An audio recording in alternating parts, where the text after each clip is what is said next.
Bienvenue dans Femmes Heureuses, le podcast, le rendez-vous incontournable pour toutes les femmes en quête de croissance. Je suis Coralie, coach de vie et passionnée de développement personnel. Mon objectif est simple, t'aider à libérer ton potentiel pour devenir la femme que tu as toujours voulu être et qui existe bel et bien à l'intérieur de toi. Alors, prépare-toi à te connecter, à t'épanouir et à briller. C'est parti! Bienvenue dans ce nouvel épisode du podcast. J'espère que tu es confortablement installé avec un thé chaud ou une boisson qui te fait plaisir. Parce qu'aujourd'hui, on va explorer un sujet essentiel, les 10 leçons de développement personnel qui peuvent transformer ta vie. Alors dis-moi, est-ce que tu as parfois l'impression de chercher des réponses sans jamais les trouver vraiment? Ou peut-être que tu te demandes pourquoi certaines personnes semblent avancer dans leur vie avec une clarté et une confiance inébranlables, tandis que toi, tu te sens parfois perdu ou bloqué. Si c'est le cas, rassure-toi, tu n'es pas seul et surtout il y a des solutions. Pourquoi ces leçons sont-elles importantes? Je suis convaincue que le développement personnel n'est pas juste une tendance ou un effet de mode. C'est un chemin de transformation profonde, une clé pour vivre une vie alignée, épanouie et sereine. Mais soyons honnêtes, se lancer dans le développement personnel peut parfois sembler comme essayer de déchiffrer une carte au trésor sans boussole. Il y a tellement d'informations, de techniques, de méthodes, par où commencer? Quelles sont les vraies clés qui fonctionnent? Aujourd'hui, je te propose de découvrir 10 leçons puissantes et essentielles qui peuvent véritablement changer ta vie. Ces leçons sont le fruit de mon expérience en tant que coach certifié, spécialisé en développement personnel, PNL, thérapie comportementale et sciences humaines. Autrement dit, ces leçons ne sont pas des théories abstraites, mais des principes concrets, testés et approuvés par des milliers de personnes, y compris par moi-même et mes clientes. Cet épisode est tellement riche que j'ai décidé de le diviser en 2 parties. Alors aujourd'hui, on va explorer ensemble les 5 premières leçons essentielles pour transformer ta vie et la semaine prochaine, je te partagerai les 5 suivantes. Alors prépare-toi à une dose d'inspiration et d'outils concrets dès maintenant. Mais d'abord, le développement personnel, c'est quoi au juste? J'aimerais qu'avant de plonger dans le vif du sujet, qu'on se rappelle d'une chose, le développement personnel, ce n'est pas devenir une version parfaite de toi-même. Non, loin de là. C'est plutôt apprendre à te connaître profondément, à accepter tes forces et tes imperfections et à évoluer vers une vie qui te ressemble vraiment. C'est un peu comme ta propre boîte à outils pour naviguer dans la vie avec plus de clarté, de confiance et de sérénité. Chaque leçon que je vais partager avec toi aujourd'hui est comme une pépite d'or, un petit joyau que tu peux ajouter à ta boîte à outils. Certaines vont peut-être résonner immédiatement en toi, d'autres te donneront des pistes pour explorer des aspects de ta vie que tu n'avais peut-être pas encore identifiés. L'important, c'est d'avancer à ton rythme et de te rappeler que chaque petit pas compte. Pourquoi moi, j'aurais aimé connaître ces leçons plus tôt? Je me souviens qu'il y a quelques années, avant de devenir coach, je me sentais souvent perdue. J'avais des rêves, des ambitions, mais aussi des blocages, des peurs et surtout une montagne de questions sans réponse. Si seulement j'avais su à l'époque ce que je vais te partager aujourd'hui. Ces leçons m'auraient épargné bien des doutes, des erreurs et des frustrations. Mais tu sais quoi, il n'est jamais trop tard pour apprendre, pour grandir et pour se transformer. Et si tu es là, en train d'écouter cet épisode, c'est que tu es déjà sur le chemin du changement. Tu es déjà en train de semer les graines d'une vie plus consciente et épanouie. Dans cet épisode, on va parler de 10 leçons qui touchent à des aspects fondamentaux de ta vie. Ces leçons ne sont pas juste des concepts abstraits. Je vais te donner des explications concrètes, des exercices pratiques et des preuves scientifiques pour chaque leçon. Parce que je sais que tu aimes comprendre le pourquoi autant que le comment. Alors, si tu es prête à embarquer pour ce voyage de découverte et de transformation, accroche-toi bien. Cet épisode est là pour t'inspirer, te guider et j'espère t'apporter des déclics qui vont changer ta façon de voir ta vie. N'oublie pas, le développement personnel, c'est un chemin que l'on parcourt ensemble et je suis là à tes côtés pour t'accompagner avec bienveillance, humour et bien sûr avec toutes mes compétences de coach certifié. Allez, on plonge ensemble dans ces 10 leçons essentielles, c'est parti! On commence cette série de leçons puissantes avec un principe fondamental. Tes pensées façonnent ta réalité. Cette idée peut paraître simple, presque évidente, mais je te promets que lorsqu'on en saisit vraiment la profondeur, elle a le pouvoir de transformer complètement notre vie. Je vais commencer par te parler de ce qui se passe dans ton cerveau. Chaque pensée que tu entretiens crée une connexion neuronale. Imagine ces connexions comme des chemins dans une forêt. Plus tu empruntes un chemin, plus il devient évident, rapide et facile à suivre. C'est la même chose avec tes pensées. Plus tu entretiens certaines pensées, plus elles deviennent automatiques et influencent ton quotidien. La science a prouvé que notre cerveau est malléable grâce à un phénomène appelé la neuroplasticité. Selon le neuroscientifique Norman Deutsch, auteur de Les étonnants pouvoirs de transformation du cerveau, Le cerveau se réorganise constamment en fonction des pensées et expériences que nous vivons. Cela signifie que tu peux littéralement reprogrammer ton cerveau pour créer une réalité différente. Par exemple, si tu entretiens une pensée négative comme « je suis nul, je ne suis pas capable, je ne mérite pas de réussir », ces pensées vont non seulement influencer ton humeur, mais aussi tes actions. Elles vont te pousser à éviter les défis, à abandonner rapidement ou à ne pas oser saisir les opportunités. Résultat, ta réalité devient celle que tu as pensée. Et il y a un concept en psychologie qu'on appelle la prophétie autoréalisatrice. C'est le phénomène par lequel une croyance ou une attente influence les actions d'une personne jusqu'à ce que cette croyance se réalise. Je te donne un exemple. Imagine que tu dois prendre la parole en public. Si tu te dis « je vais échouer, je vais bafouiller », ton stress augmente. Tu t'auto-sabotes et au final, tu risques effectivement de mal te débrouiller. Cette pensée négative a influencé ton comportement, créant ainsi le résultat que tu redoutais. À l'inverse, si tu te répètes « je suis prête, je vais y arriver », ton corps et ton esprit se mettent en mode réussite. Tu te présentes avec plus d'assurance et des chances de succès augmentent. Chaque pensée, en fait, génère une émotion. Les pensées positives entraînent des émotions comme la joie, la confiance et l'enthousiasme. Les pensées négatives, quant à elles, créent de la peur, de l'angoisse et du découragement. Les chercheurs en psychologie cognitive comme Aaron Beck et Albert Ellis ont démontré que nos pensées influencent directement notre bien-être émotionnel. En thérapie cognitive, travailler sur ces pensées permet de réduire l'anxiété, la dépression et d'améliorer sa qualité de vie. Donc je te propose un exercice simple mais puissant pour transformer tes pensées négatives en pensées constructives, le recadrage. Je veux que tu identifies d'abord une pensée négative récurrente dans ta vie.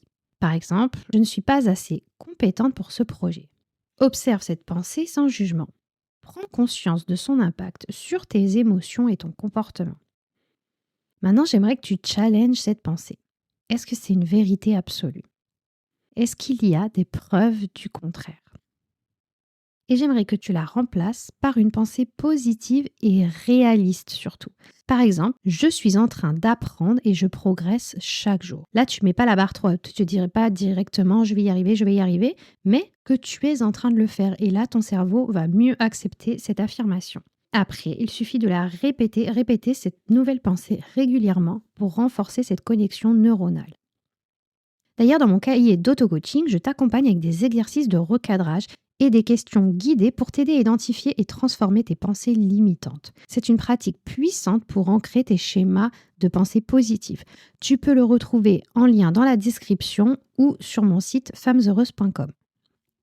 Rappelle-toi surtout que changer ses pensées ne se fait pas du jour au lendemain. C'est un entraînement quotidien comme un muscle que tu renforces. Chaque fois que tu choisis une pensée positive, tu creuses un nouveau chemin dans ton cerveau et avec le temps, ces chemins deviennent des autoroutes de confiance et de possibilités.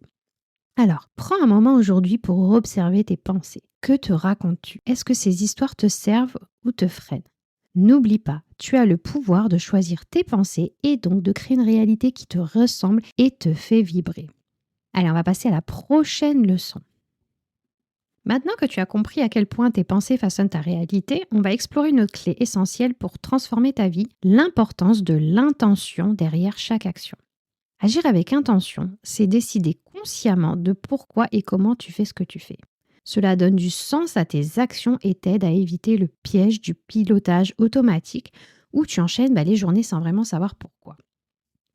Donc pourquoi l'intention change tout? Quand tu agis sans intention, tu risques de te disperser, de perdre ton énergie et de te sentir insatisfaite. Mais quand tu agis avec une intention claire, chaque action devient un pas délibéré vers tes objectifs et tes valeurs.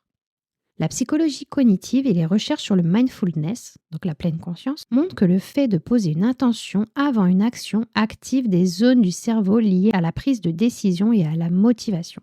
Une étude menée par le Dr Richard Davidson, neuroscientifique et expert en méditation de pleine conscience, a prouvé que les personnes qui définissent des intentions avant d'agir ont une meilleure concentration et une plus grande satisfaction dans leurs tâches. Pourquoi? Parce que ton cerveau adore les directions claires. Agir avec intention te permet de mobiliser tes ressources mentales de manière efficace. Imagine que tu démarres ta journée en mode automatique. Tu te lèves, tu bois ton café, tu réponds aux emails. À la fin de la journée, tu ressens une fatigue mentale, mais tu ne sais pas exactement pourquoi. C'est parce que tes actions étaient déconnectées de ton pourquoi. À l'inverse, si tu démarres ta journée avec une intention claire comme aujourd'hui, je choisis d'être présente et bienveillante avec moi-même, ou mon intention est de progresser sur mon projet professionnel en restant concentrée. Chaque action, même simple, prend tout un autre sens. Tu sais pourquoi tu fais ce que tu fais et tu te sens plus aligné. Des chercheurs comme Edward Deci ou Richard Ryan ont travaillé sur la théorie de la motivation intrinsèque. Ils ont découvert que lorsque nos actions sont guidées par un sens personnel, donc c'est-à-dire par un pourquoi qui vient de nous, nous ressentons plus de motivation durable, de satisfaction et de bien-être. Exemple, si tu te fixes comme intention de faire du sport, non pas pour perdre du poids, qui peut être une pression externe, mais pour prendre soin de ton corps et de ta santé, là c'est une motivation intrinsèque, interne. Tu auras beaucoup plus de chances de t'y tenir sur le long terme. Donc je te propose du coup un petit exercice simple pour t'aider à ancrer cette habitude d'agir avec intention, mais c'est extrêmement puissant. Chaque matin, j'aimerais que tu prennes 2 minutes pour te poser cette question. Quelle est mon intention pour cette journée, pour aujourd'hui?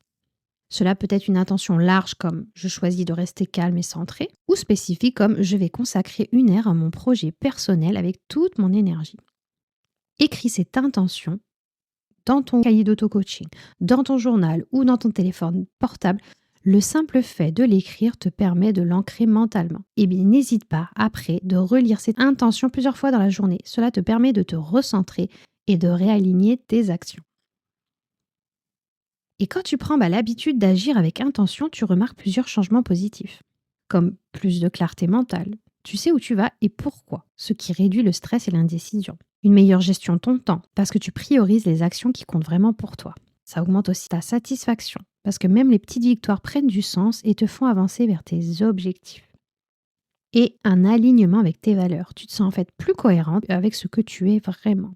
Et en plus, les études en psychologie positive, notamment celle du docteur Martin Seligman, montrent que les personnes qui vivent avec une intention claire ressentent plus de bien-être général et de satisfaction personnelle. Alors aujourd'hui, je t'invite à poser une intention pour le reste de ta journée, même si c'est une petite intention comme je vais sourire plus souvent aujourd'hui ou je choisis de prendre soin de mon bien-être. C'est simple, mais je te garantis que ça peut faire toute la différence. Souviens-toi, chaque action prend une toute autre puissance quand elle est guidée par une intention claire. Alors maintenant que l'on a exploré l'importance de tes pensées et de tes intentions, on va aborder un sujet qui peut littéralement changer ta vie si tu en prends conscience, tes croyances limitantes. Oui, ces petites phrases souvent discrètes mais terriblement puissantes qui peuvent te bloquer sans même que tu t'en rendes compte. Et bonne nouvelle, elles ne sont pas des vérités immuables. Alors, une croyance limitante, je t'en parle souvent presque à chaque épisode, c'est vraiment un concept important. C'est une idée profondément ancrée que tu considères comme vraie, mais qui te freine ou te bloque dans tes actions et tes ambitions. Elles viennent souvent de ton éducation, de ton environnement, de tes expériences passées ou même de la société.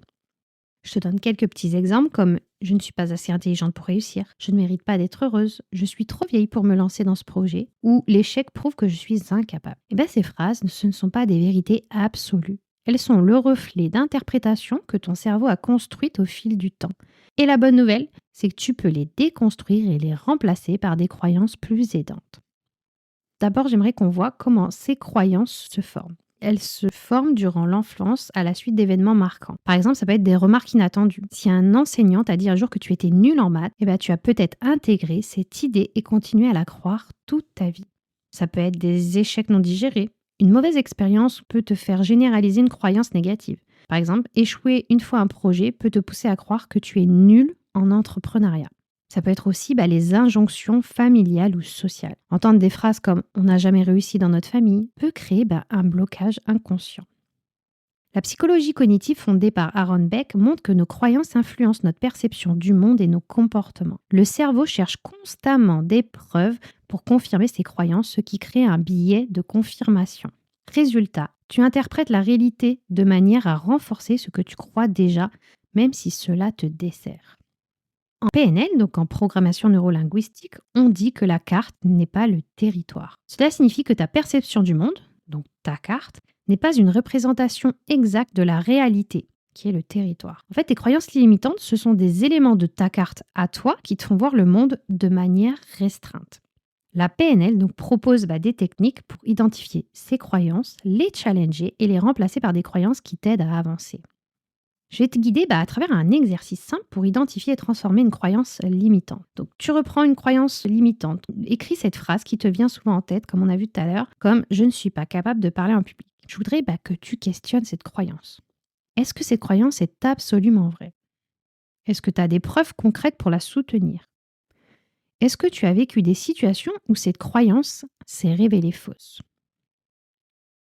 Remplace maintenant cette croyance par une affirmation réaliste et aidante, comme tout à l'heure. Je peux apprendre à parler en public avec de la pratique et de la préparation. Et à la fin, j'aimerais que tu ancres cette nouvelle croyance. Répète cette affirmation chaque jour. Visualise-toi en train de réussir. Ressens la confiance grandir en toi. Et quand tu te libères de tes croyances limitantes, tu ouvres des portes que tu ne soupçonnais même pas. C'est comme enlever des lunettes teintées qui déformaient ta vision du monde. Tu retrouves de la clarté, de la liberté et surtout tu te reconnectes à ton potentiel illimité. Les études menées par Carol Dweck, la psychologue à l'université de Stanford, sur le mindset de croissance montrent que les personnes qui croient qu'elles peuvent apprendre et évoluer réussissent mieux que celles qui pensent que leurs capacités sont figées. Donc pareil, dans le cahier d'auto-coaching, tu verras, je te propose des exercices guidés pour t'aider à identifier et transformer ces croyances limitantes. Donc, je t'invite vraiment à choisir une croyance limitante cette semaine et à travailler avec l'exercice que je t'ai proposé. Vraiment, ne sous-estime jamais le pouvoir de changer une simple pensée. Ça peut vraiment avoir un impact immense sur ta vie. Très important, c'est que tu n'es pas ta croyance, tu n'es pas tes croyances. Elles sont comme des programmes que tu peux désinstaller ou mettre à jour. Et tu as le pouvoir de choisir des croyances qui te font avancer. On enchaîne maintenant avec une leçon qui mérite toute ton attention, c'est la résilience. Mais la résilience, c'est une compétence qui s'apprend. Ce mot est souvent évoqué quand on parle de surmonter les difficultés, mais c'est bien plus qu'un simple concept. La résilience est une compétence que tu peux développer, un véritable super pouvoir pour faire face aux épreuves et rebondir. Oui, t'as bien entendu, la résilience n'est pas réservée à quelques privilégiés, elle est accessible à toutes celles qui sont prêtes à la cultiver. Donc, qu'est-ce que c'est exactement la résilience? C'est la capacité à traverser des difficultés, à s'adapter aux changements et à rebondir après un échec ou une crise. Ce n'est pas ignorer des problèmes ou faire semblant que tout va bien. Au contraire, c'est accepter les défis, apprendre de ce qu'on vit et en sortir plus forte. Le concept de la résilience a été popularisé par le psychologue américain, le docteur Martin Seligman, pionnier de la psychologie positive. Ces recherches montrent que la résilience est fortement liée à la façon dont nous interprétons les événements négatifs. Une personne résiliente adopte une vision réaliste, mais optimiste des épreuves en se concentrant sur ce qu'elle peut contrôler et améliorer.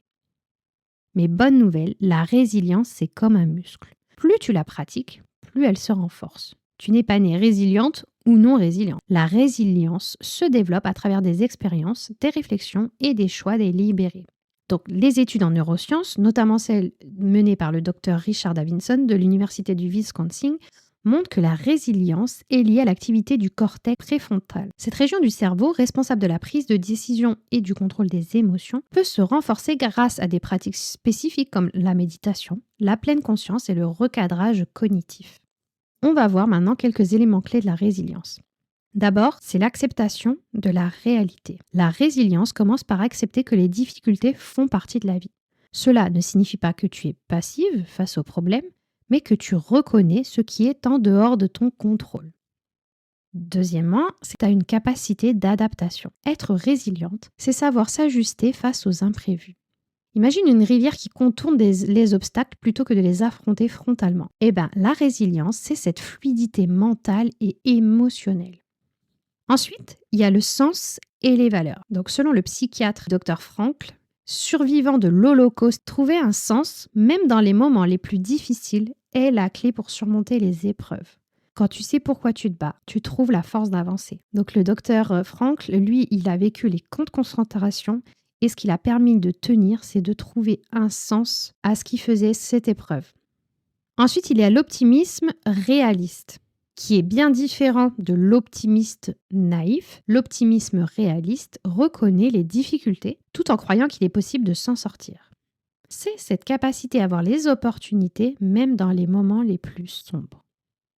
Mais je te propose un exercice simple pour renforcer ta résilience, c'est d'écrire dans le journal. Cet exercice te permet de prendre du recul sur les épreuves et d'en tirer des enseignements précieux. Par exemple, commence par écrire une situation difficile que tu as vécue récemment. Ensuite, j'aimerais que tu notes ce que tu as ressenti. Quelles émotions cette situation a-t-elle déclenché? N'hésite pas à mettre pause ou à reprendre après la vidéo pour faire tous ces exercices au fur et à mesure. Ensuite, identifie ce que tu as appris. Y a-t-il une leçon cachée dans cette difficulté? Ensuite, liste tes forces. Quelles ressources internes as-tu mobilisées pour faire face?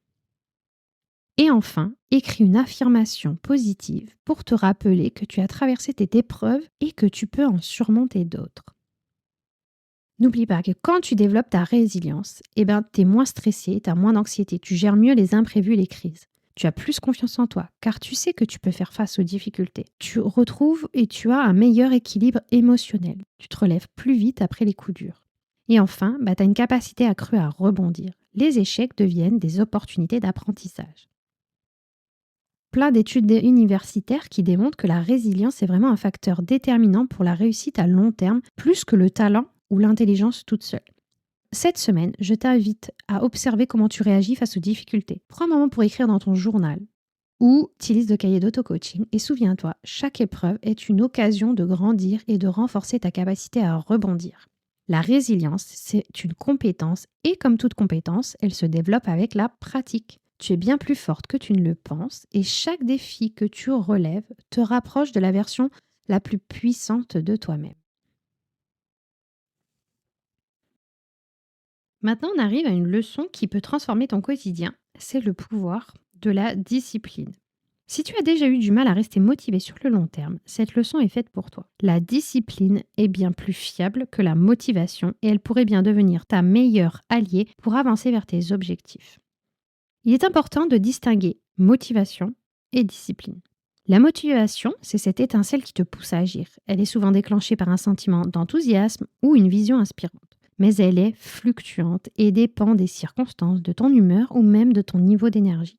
La discipline, elle, c'est le choix conscient et régulier de faire ce que tu es engagé à faire, même lorsque la motivation n'est pas au rendez-vous. C'est une habitude, une compétence qui te permet de progresser avec constance.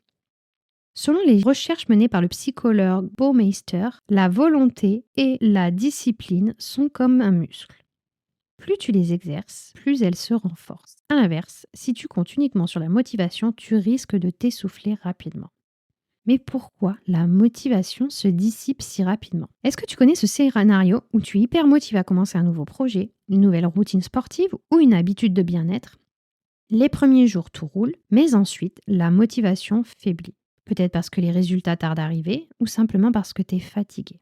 C'est tout à fait normal. La motivation est une ressource limitée. Elle dépend de facteurs émotionnels, hormonaux et même du contexte extérieur.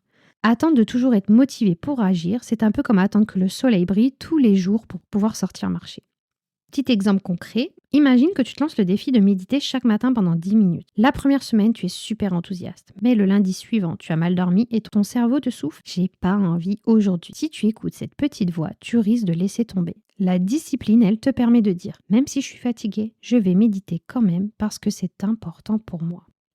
Et il y a des bienfaits scientifiques et prouvés de la discipline. D'abord, ça réduit le stress. Les études montrent que les personnes disciplinées gèrent mieux leur stress car elles ressentent un sentiment de contrôle sur leur vie. Elles savent qu'elles avancent pas à pas malgré les hauts et les bas. Ça permet aussi d'augmenter l'estime de soi. Parce que quand tu respectes tes engagements envers toi-même, tu renforces ton estime de toi. Le simple fait de tenir une habitude, même petite, te prouve que tu es capable de te faire confiance. Et enfin, ça améliore la productivité. La discipline va t'aider à structurer ton temps et à éviter la procrastination. Les personnes disciplinées sont plus productives et ressentent moins le regret lié au manque d'action.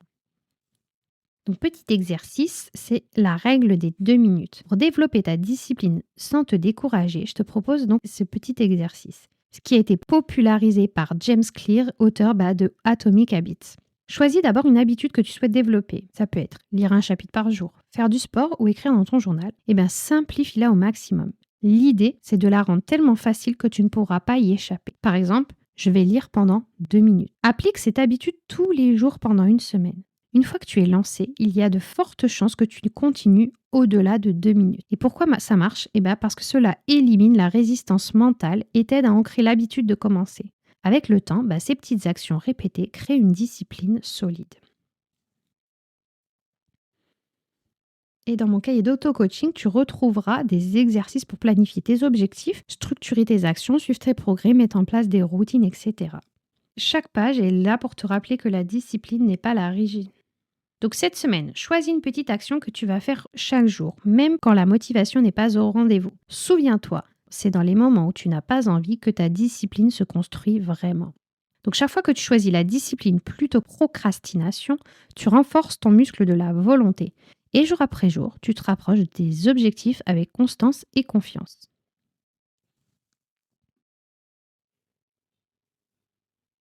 Donc voilà, mes femmes heureuses, nous arrivons à la fin de cette première partie des 10 leçons essentielles de développement personnel. Aujourd'hui, tu as découvert les 5 premières clés qui, si tu les mets en pratique, peuvent déjà transformer ta vie. Mais ne t'arrête pas là. La semaine prochaine, on se retrouve pour explorer les 5 leçons suivantes, tout aussi puissantes et inspirantes pour t'aider à avancer encore plus loin dans ton parcours. En attendant, je t'invite à réfléchir à la leçon qui a le plus résonné avec toi aujourd'hui et à passer à l'action. Une petite action suffit pour amorcer un grand changement. Alors prends soin de toi et je te donne rendez-vous la semaine prochaine pour la suite de cet épisode. À très vite!